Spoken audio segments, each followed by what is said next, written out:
ചെയ്യാനായിട്ട് പുറപ്പെട്ടുന്ന സമയത്തെങ്കിൽ തന്റെ ശരീരത്തെ വേണ്ട പോലെ നിയന്ത്രിച്ചുകൊണ്ടാണ് ഉണ്ടായത്. എങ്ങനെ നിയന്ത്രിച്ചു?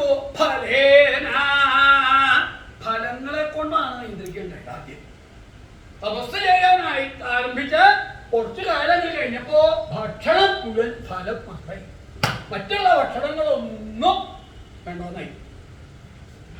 ഫലങ്ങൾ വെച്ചാൽ ആ പ്രദേശത്തേക്ക് കിട്ടുന്ന ഫലങ്ങള്, പഴങ്ങള് അത് കൊണ്ടുവരിക, അത് ഭക്ഷിക്കുക, വേറെ ഒന്നുമില്ല. ഭക്ഷണം പഴം മാത്രമേ.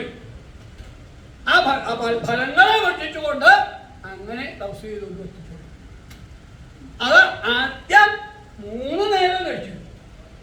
കുറച്ച് കഴിഞ്ഞപ്പോ 2 നേരമാക്കി. ക്രമത്തിങ്കലാണ്, ഒരുമിച്ചായിരുന്നില്ല. ക്രമേണ ആണ് ശരീരത്തിന്റെ സ്ഥിതിയെ നിയന്ത്രിച്ചു കൊണ്ടു. ക്രമത്തിങ്കല